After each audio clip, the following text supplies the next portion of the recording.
Hey there, YouTubers! How's it hanging? This is just a video I'm putting together, taking apart one of these disposable vape pens because I've had a couple of them clog up on me and kind of wondered why. So here you go, I'll show you. This is the tip of it. This is where you inhale through. This is where you haul on, and it's got a hole in the tip, and it's got more holes on this side, and it's got a little rubber gasket on it, and that creates a nice seal on here. And all the air just like comes through the pen through this, and I'll show you what this is. This is the reservoir where all your resin goes. This is your plug that goes into that. I guess they fill it up through this little hole, and that plugs it and also holds the whole unit together. It was kind of nice. It felt pretty solid. There's a little passageway on the side. I don't know if you could see it, but that allows air through, and so not the hole in the center. That's, like I said, that's where the reservoir is. So, but yeah, there's a little tube and it runs along the side channel here, and that's where your air pulls through. So you've got this little plug here for the other side of where your resin goes into, and this little plug also is your wick. And in the center of that's where the resin goes through and allows it to douse the wick. And the wick goes obviously up against your coil, and that's what burns. So like your wicks usually over time you got to replace, but with these ones being disposable, you don't got to worry about it.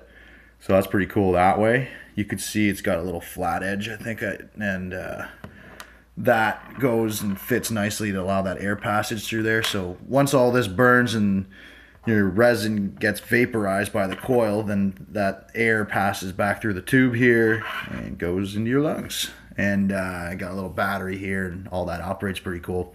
So the problem is this little tube here, though. It's like they had to leave room to have a big enough reservoir chamber in here. Like they should make it longer and have like a bigger tube, but maybe it's meant to like limit the amount of air. I don't know. But anyway, so yeah, they say that with larger hauls, you're gonna get some resin that builds up in the tube. Like if it's too big of a haul, like it's probably gonna be a little more denser smoke and allow a little more residual build up on the sides there. So yeah, this one here is kind of cool though, because it has a little flashing light. So when you've been hauling on for too long, so there's a little sensor in there. I don't know how it senses it, but it's all in this little thing here. It's pretty cool. And because this is all the battery right here, this other guy right here, that's all battery, and all that fits in here. But I mean, it's pretty cool. It limits your totes or your hauls, and that way it doesn't get rezzed up. But this one, it still happened to. So that was kind of one thing I was thinking. And the other thing is, when you're storing these, I feel like you should store them with the mouthpiece down, because that way the wick, it sits up like the plug, and you don't get the residue running down if you had it like facing down. And yeah, like that's kind of what I think. You should kind of store it like facing up, because otherwise you might gum up your coil, and that might be a reason why it like leaks down through. Because I mean, I don't know, it could be either way. But I don't know, for precautionary measures, put it that way, because that way it's just sitting up against the plug.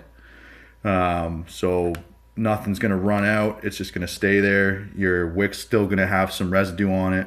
Probably you know, tilt it forward and tilt it back every once in a while maybe, but like don't leave it the other way is kind of what I'm thinking.